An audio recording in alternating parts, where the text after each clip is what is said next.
Hi, നമസ്കാരം എല്ലാവർക്കും. പിന്നെ ഈടായിട്ട് കനേഡിയൻ എയർപോർട്ടിൽ വന്നിറങ്ങുന്ന ആൾക്കാർക്ക് ഒത്തിരി ബുദ്ധിമുട്ട് അനുഭവിക്കുന്ന പല കഥകളും നിങ്ങൾ കേൾക്കുന്നുണ്ടാവാം. പ്രത്യേകിച്ച് ഈ വിസിറ്ററായിട്ട് വരുന്നവർ, ചിലരൊക്കെ തിരിച്ചയക്കുന്ന ഒരുപാട് കഥകളും വരുന്നുണ്ട്.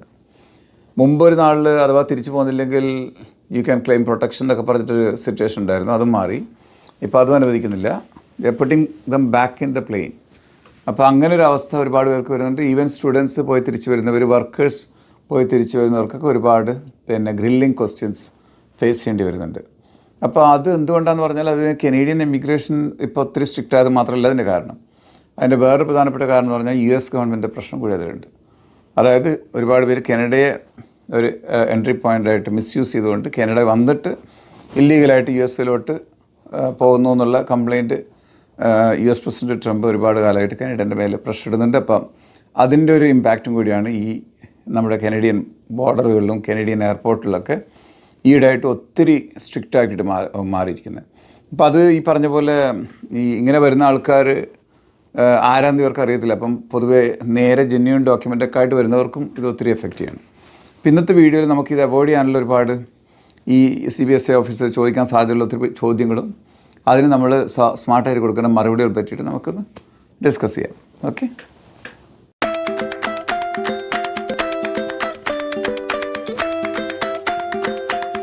അപ്പോൾ അതിൽ നിങ്ങളൊരു കാര്യം പ്രത്യേകം മനസ്സിലാക്കേണ്ടത്, ഇമിഗ്രേഷൻ എന്ന് പറയുമ്പോൾ IRCC they have only the right to approve your visa. ഈ എയർപോർട്ട് അല്ലെങ്കിൽ എല്ലാ കനേഡിയൻ ബോർഡറിലുള്ള ആ ഡിപ്പാർട്ട്മെൻറ്റ്, അത് മാനേജ് ചെയ്യുന്ന department is not immigration. They are called CBSA. അപ്പോൾ അവർ ഇസ് എ പബ്ലിക് സേഫ്റ്റി മിനിസ്റ്ററിൻ്റെ അണ്ടറിൽ വരുന്ന കനേഡിയൻ ബോർഡർ സെക്യൂരിറ്റി അവരാണ്, ആ ഫോഴ്സാണത്.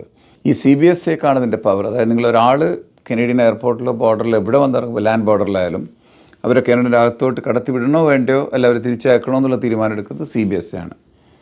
അത് ആ തീരുമാനം തെറ്റാണെന്നുണ്ടെങ്കിൽ നിങ്ങൾക്ക് ഇമിഗ്രേഷൻ കോർട്ടിലൊക്കെ വന്ന് അപ്പീലൊക്കെ കൊടുത്ത് ഡിബേറ്റ് ചെയ്യാം. But it is actually the authority of the CBSA. നിങ്ങളാരെങ്കിലും നിങ്ങളെ റിലേറ്റീവ്സിനെ ഫ്രണ്ട്സിനെ വിസിറ്റ് ചെയ്യുന്നെങ്കിൽ അത് പറയാം. നിങ്ങൾ എന്താണ് ശരിക്കും ഈ പർപ്പസ് വിസിറ്റ് അപ്ലിക്കേഷനിൽ തന്നെ നിങ്ങൾ എഴുതി കാണും, അത് തന്നെ പറയാം. അതിന് തിരിച്ചും മറിച്ചും പറയാതിരിക്കുക. Even if you are Canadian citizen, when you are coming back they asking where you coming from. അതിൽ ആ ചോദ്യത്തിൽ വലിയൊരു പർപ്പസും കൂടി ഉണ്ട് കേട്ടോ. If you are coming from a troubleful country, they can find out why did you go there, then there will be lot of follow up questions. അതുപോലെ തന്നെ നിങ്ങളിപ്പം ദുബായ് എന്നൊക്കെ വരികയാണെങ്കിൽ ചിലപ്പം they will think that you must have be carrying lot of dutiable stuff. ഒരുപാട് ആൾക്കാർ ദുബായിൽ നിന്ന് ഷോപ്പ് ചെയ്യും, ചില ഗോൾഡ്, ചില കാര്യങ്ങളൊക്കെ ചീപ്പാണല്ലോ ദുബായിൽ. അപ്പോൾ അതൊക്കെ അതിന് സാധ്യത, ചോദ്യങ്ങളുടെ പിറകിൽ പല ഉദ്ദേശങ്ങളും കാണും. അതുകൊണ്ട് തന്നെ സ്മാർട്ടായിട്ട് വളരെ ഷോർട്ടായിട്ട് പോയിൻ്റ് ടു പോയിൻ്റ് മാത്രം ആൻസർ ചെയ്യുക. ഓക്കെ. പിന്നെ ചോദിക്കാൻ സാധ്യതയുള്ള കാര്യം, ഇപ്പം നിങ്ങൾ വിസിറ്റർ ആണെങ്കിൽ തന്നെ where you going to stay in Canada, അത് നിങ്ങളുടെ അടുത്ത് പ്രോപ്പറായിട്ട് പ്രൂഫൊക്കെ ഉണ്ടാകും. നിങ്ങൾ ഹോട്ടലിലോ Airbnb-ലൊക്കെ ബുക്ക് ചെയ്തിട്ടുണ്ടെങ്കിൽ അതിൻ്റെ കൺഫർമേഷനൊക്കെ ഫോണിലോ അല്ലെങ്കിൽ പ്രിൻറ്റഡ് കോപ്പി ആയിട്ടൊക്കെ ഉണ്ടാകും, നല്ലതാണ്. ഈവൻ ചിലപ്പോൾ some time they may even ask you to show the email from the confirmation. Okay. അതുപോലെ തന്നെ വിസിറ്റർ ആണെങ്കിൽ ചോദിക്കും do you have a relative in Canada. അപ്പോൾ ആ സ്റ്റുഡൻസിനോടും ചോദിക്കാം, വർക്കറോടും ചോദിക്കാം, എല്ലാവരും ചോദിക്കാൻ പറ്റുന്ന ഒരു ചോദ്യമാണത്. But of course if you have it, keep all their phone number, details and everything. Even നമ്മൾ നേരത്തെ പറഞ്ഞ് നിങ്ങൾ എവിടെ താമസിക്കുമെന്ന് ചോദിച്ചാൽ നിങ്ങൾ പ്രോപ്പറായിട്ട് ഹോട്ടലോ Airbnb ബുക്ക് ചെയ്തിട്ടില്ല, നിങ്ങൾ ഏതെങ്കിലും ഫ്രണ്ടിൻ്റെ അടുത്തോ റിലേറ്റീവ്സിൻ്റെ അടുത്തൊക്കെ താമസിക്കാൻ പോകുന്നെങ്കിൽ ആ ഫ്രണ്ടിൻ്റെ റിലേറ്റീവ്സിൻ്റെയൊക്കെ ഒരു കൺഫർമേഷൻ ലെറ്ററോ അവരുടെ ഒരു ഇൻവിറ്റേഷൻ ലെറ്ററോ അവരുടെ എല്ലാ ഫോൺ നമ്പറും ഇമെയിൽ അഡ്രസ്സും റെസിഡൻഷ്യൽ അഡ്രസ്സൊക്കെ കംപ്ലീറ്റ് അവിടെ ഉണ്ടാവണം. അപ്പോൾ you will be able to tell them that I am going to stay in Mississauga and this is my friend and this is his name, this is his letter and is a Canadian citizen of here, whatever. അതൊക്കെ clear ആയിട്ട് നിങ്ങൾ പറഞ്ഞു കൊടുക്കുക. അതുപോലെ തന്നെ നിങ്ങൾ visitor ആണെങ്കിൽ തന്നെ പിന്നത്തെ ഒരു ചോദ്യം, do you have a return air ticket. അത് വളരെ ഇമ്പോർട്ടൻ്റ് ആണ് കേട്ടോ. Return air ticket you must have.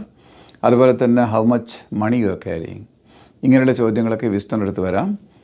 അപ്പോൾ they just want to make sure that you don't have any plan to stay back in Canada without leaving Canada.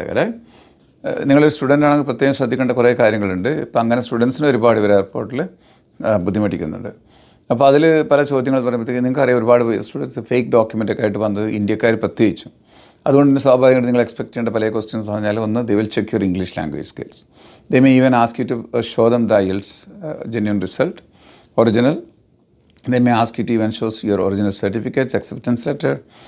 Even they can ask you, why did you choose Canada to study? അങ്ങനെ ചോദിക്കാം. അതിലേക്ക് for example ഇപ്പോൾ അങ്ങനെയുള്ളൊരു ചോദ്യം വന്നാൽ നിങ്ങൾ answer എന്തായിരിക്കണം? Canadian education is one of the most prestigious education in the world, and I am very confident that once I complete this education, I will be employable all over the world and I can go anywhere and work, find a job. അപ്പോൾ ആ രീതിയിൽ Canadian എഡ്യൂക്കേഷൻ്റെ high standard കണ്ടിട്ട് നമ്മൾ പിന്നെ ഇത് പഠിക്കാൻ വേണ്ടി ഇങ്ങോട്ട് വന്നാന്നുള്ള രീതിയിൽ തന്നെയാണ് ആൻസർ ചെയ്യുക. ഒരുപാട് സംസാരിക്കാതെ കഴിയുന്നത്ര പോയിന്റ് ടു പോയിന്റ് ആൻസർ കൊടുക്കുക കേട്ടോ. മിക്കവാറും the more you speak the more you can land in trouble also. There will be a lot of cross questions and follow up questions. സമയത്ത് അവർ ചോദിക്കും how long you been out of Canada. അതിപ്പം for example even PR-കാരോട് പോലും ചോദിക്കാം. കാരണം അവരുടെ ഈ residential ഒബ്ലിഗേഷൻ്റെ കാര്യങ്ങളൊക്കെ ഉള്ളതുകൊണ്ട് അവർ 2 വർഷം 5 years 2 years എങ്കിലും കാനഡയിൽ നിന്നിരിക്കുന്ന നിയമമുണ്ട്. പലരും ആ നിയമം ബ്രേക്ക് ചെയ്ത് ദുബായിൽ സൗദിയിലൊക്കെ പോയി ജോലി ചെയ്യുന്നവരുണ്ട്, അല്ലെങ്കിൽ ചില കാരണങ്ങൾക്കാണ് ഇന്ത്യയിൽ പോയി നിൽക്കുന്നവരുണ്ട്. അവരുടെയൊക്കെ സ്വാഭാവികമായിട്ട് ഈ ചോദ്യങ്ങൾ ഒരുപാട് നിങ്ങൾക്ക് എക്സ്പെക്റ്റ് ചെയ്യാം. അപ്പോൾ അതിനൊക്കെ പ്രോപ്പറായിട്ട് ജെന്യൂനായിട്ട് ആൻസർ കൊടുക്കുക. നിങ്ങളുടെ ആൻസർ കൺവിൻസിങ് അല്ല, അത് എന്തെങ്കിലും രീതിയിൽ മിസ്ലീഡിംഗ് ഒക്കെ ആണെങ്കിൽ they can be very harsh on you. മിക്ക ആൾക്കാരും ചെയ്യുക how much money you carry. നിങ്ങളെല്ലാം അറിഞ്ഞിരിക്കണം, കാനഡയിലോട്ട് വരുന്നവർ മോർ ദാൻ $10,000 ഒരാൾ കൊണ്ടുവരാൻ പാടില്ല, especially cash. You can bring it as DD and others. പിന്നൊരു ചോദ്യം അവർ ചോദിക്കാൻ സാധ്യതയുള്ളതാണ്, do you have anything to declare? കാരണം Canadian government is expecting you to pay tax for something beyond certain ഒരു റേഞ്ച് ഉണ്ട് അവരുടെ. ആ കറക്റ്റ് ഒരു $2 to $500 മേലെയുള്ള ഗുഡ്സിനെല്ലാം സർട്ടൺ പ്രൊഡക്ട്സിനൊക്കെ ടാക്സ് ഉണ്ട് ഇവിടെ. അപ്പോൾ അതുകൊണ്ട് തന്നെ it's better that you make sure that you are declaring everything what you have. പ്രത്യേകിച്ച് ഒരുപാട് സാധനങ്ങളൊക്കെ നിങ്ങൾ ഫ്രഷായിട്ട് പുതുതായിട്ടൊക്കെ ദുബായിൽ നിന്നൊക്കെ ഷോപ്പ് ചെയ്ത് കൊണ്ടുവരുന്നുണ്ടെങ്കിൽ അത് അങ്ങനെയുള്ള എക്സ്പെൻസ്, പ്രത്യേകിച്ച് ടുബാക്കോ, മറ്റ് ലിക്കർ, ഇങ്ങനെ പല കാര്യങ്ങൾ അതിൽ എഴുതി കാണും. നിങ്ങൾക്കൊരു ഫോമൊക്കെ തരും അതിൽ. അപ്പോൾ അങ്ങനെ എന്തെങ്കിലും ഉണ്ടെന്നുണ്ടെങ്കിൽ, കാരണം ഈ എയർപോർട്ടിൽ നിങ്ങൾ വന്നിറങ്ങുമ്പോൾ തന്നെ ഈ എനിക്ക് പോകുന്ന വിസിറ്റേഴ്സും സ്റ്റുഡൻസ് ആയാലും PR-കാരായാലും എല്ലാവരും നമ്മൾ സിറ്റിസൺസ് പോലും, നമ്മൾ വെളിനാട്ടിൽ ഈവൻ US എന്ന് വരുന്ന സമയത്ത് പോലും നമ്മളൊരു കമ്പ്യൂട്ടർ സ്ക്രീനിൽ പോയിട്ട് ഇങ്ങനെയുള്ള കുറേ ചോദ്യങ്ങൾക്ക് മറുപടി കൊടുക്കും. ആ ഒരു ഇത് റെക്കോർഡ് പറയുന്ന കാര്യങ്ങളും നിങ്ങളവിടെ ആൻസർ ചെയ്ത കാര്യങ്ങളെല്ലാം മാച്ച് ആയിരിക്കണം. ഇത് ക്രോസ് ക്വസ്റ്റ്യൻ ഓഫീസേഴ്സിൻ്റെ അടുത്ത് വരുമ്പോഴത്തേക്ക് അതും ഇതുമായിട്ട് ഡിസ്ക്രിപ്പൻസി വന്നാൽ you can be in big trouble and they can waste lot of your time also. പിന്നെ അവർ പെട്ടിയൊക്കെ തുറന്ന് ഓരോരോ സാധനങ്ങൾ വെച്ച് ചെക്ക് ചെയ്യും. മാത്രമല്ല they can decide whatever they are feeling right. അപ്പോൾ അത് പ്രത്യേകിച്ച് ശ്രദ്ധിക്കുക കേട്ടോ. ഓക്കെ. ഇപ്പോൾ നിങ്ങൾ വർക്കറായിട്ട് വരുന്നെങ്കിലും ഒരു കാര്യം പ്രത്യേകം മനസ്സിലാക്കേണ്ടത്, നിങ്ങളുടെ എംപ്ലോയറിൻ്റെ ഫുൾ നെയിം, ഡീറ്റെയിൽസ്, അഡ്രസ്സ്, നിങ്ങളുടെ ജോബ് ടൈറ്റിൽ, പിന്നെ വടി കോളേജ്, നിങ്ങളുടെ എന്തെങ്കിലും അതുമായിട്ട് ബന്ധപ്പെട്ട സർട്ടിഫിക്കറ്റ്സ് ഉണ്ടെങ്കിൽ അത്, കൂടാതെ നിങ്ങളുടെ എംപ്ലോയറിൻ്റെ phone number, email address, everything you should have. ചില സമയത്ത് എനിക്ക് തന്നെ എക്സ്പീരിയൻസ് ഉള്ളതാണ്. എൻ്റെ വീഡിയോ കാണുന്ന ചില ഫ്രണ്ട്സിന് അറിയാം. ചിലവർക്ക് എയർപോർട്ടിൽ വന്ന് സ്റ്റക്കായിട്ട് ഒത്തിരി പേര് എനിക്ക് തന്നെ എംപ്ലോയറെ കോൺടാക്ട് ചെയ്ത്, എംപ്ലോയറും ലോയറൊക്കെ അവിടെ എത്തിക്കഴിഞ്ഞാൽ അവർ ചിലപ്പം ഈ പാർട്ടി റിലീസ് ചെയ്യത്തുള്ളൂ. ഇനി അവർ അറസ്റ്റ് ചെയ്യണമെങ്കിൽ തന്നെ നെക്സ്റ്റ് നമുക്ക് 24 hours നമുക്ക് അവരെ കോർട്ടിൽ കൊണ്ടുവന്നിട്ട് അവരെ നമുക്ക് റിലീസ് ചെയ്യാവുന്നേ ഉള്ളൂ മിക്ക കേസുകളിലും. Unless and until some serious criminality or something is there, most of the time they are released next day. അതേപോലെ തന്നെ എന്തെങ്കിലും സീരിയസ് ഇഷ്യൂ എയർപോർട്ടിൽ വന്നിട്ട് നിങ്ങളെ ഏത് രീതിയിൽ അവർ ഡിപ്പോർട്ട് ചെയ്യുന്ന പറഞ്ഞൊരു സിറ്റുവേഷൻ വരികയാണെന്നുണ്ടെങ്കിൽ വേറൊരു ഓപ്ഷൻ എന്ന് പറഞ്ഞാൽ you can tell them that I need to speak to my lawyer. അങ്ങനെ വളരെ ഒരു ബുദ്ധിമുട്ടുള്ള സിറ്റുവേഷൻ വന്നാൽ മൈ ലോയർ ഇസ് കമ്മിങ്, ഏതെങ്കിലും ലോയറെ നിങ്ങളെ കോൺടാക്ട് ചെയ്യുക. ഇപ്പോൾ I am also allowed to basically represent people in CBSA. അപ്പോൾ സ്വാഭാവികമായിട്ട് നിങ്ങൾക്ക് ആർക്കെങ്കിലും അങ്ങനെ അത്യാവശ്യം വരികയാണെന്നുണ്ടെങ്കിൽ you can also try to reach us. പിന്നെ എന്ത് രീതിയിലുള്ള പ്രൊവോക്കേഷൻ വന്നാലും please keep in mind the CBSA officers have so much of power. അതുകൊണ്ട് തന്നെ they can just really put you back in a flight or they can arrest you. അപ്പോൾ അങ്ങനെയുള്ള situation ഒഴിവാക്കിയിട്ട് എപ്പോഴും അവരുടെ അടുത്ത് പൊളൈറ്റായിട്ട് തന്നെ, polite B firm, straight point two the point മാത്രം ആൻസർ ചെയ്യാൻ ട്രൈ ചെയ്യുക. വേണ്ടാത്ത ഒരു രീതിയിലുള്ള അവർ ഈവൻ ഇങ്ങോട്ടേക്ക് കുറച്ച് റൂഡായാൽ പോലും നിങ്ങൾ ആ രീതിയിൽ അങ്ങോട്ട് റൂഡാകാതെ എനിക്ക് പ്രത്യേകം ശ്രദ്ധിക്കുക. ഓക്കെ. പല കേസുകളിൽ എനിക്ക് എയർപോർട്ടിൽ പോയിട്ട് ഒത്തിരി സ്റ്റുഡൻസിനെ റിലീസ് ചെയ്യേണ്ട സിറ്റുവേഷൻ ഉണ്ടായിരുന്നു. അപ്പോൾ അത് മനസ്സിലാക്കുക. അപ്പോൾ ഇത്രയൊക്കെ ഉള്ളൂ. വിസിറ്റർ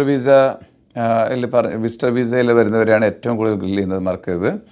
ഇപ്പോൾ പിന്നെ LMI വർക്ക് വിസയിൽ വരുന്നവർ ഒത്തിരി ഗ്രില്ല്, കാരണം അത് ഫേക്ക് LMI ആണോ അല്ലെങ്കിൽ നിങ്ങൾ ഏതെങ്കിലും രീതിയിൽ മാനിപ്പുലേറ്റഡ് ആയിട്ട് പർച്ചേസ് LMI ആണെന്നൊക്കെ അവർ ചെക്ക് ചെയ്യുന്നുണ്ട്.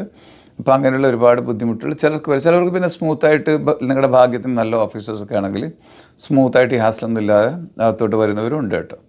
എങ്കിലും ഇപ്പോൾ ഈ വീഡിയോ കണ്ടതിൻ്റെ പേരിൽ ഒരുപാട് ഞാനിപ്പോൾ ഒരു ലൈക്ക്ലി ക്വസ്റ്റ്യൻസ് ഒരു 5-10 ക്വസ്റ്റ്യൻ ഞാൻ അവിടെ ഷെയർ ചെയ്തു. ഈ ക്വസ്റ്റ്യനൊക്കെ നിങ്ങൾ കൊടുക്കേണ്ട ആൻസറും ഏകദേശം ഞാൻ പറഞ്ഞു തന്നു. അത്രയൊക്കെ ഉള്ളൂ ഇന്നത്തെ വീഡിയോയിൽ. ഇനി ഒരു പുതിയൊരു വീഡിയോ ആയിട്ട് അടുത്ത ആഴ്ച വരുന്നവരെ please, if you like the video, please share and subscribe. Thank you for watching and have a nice day. By.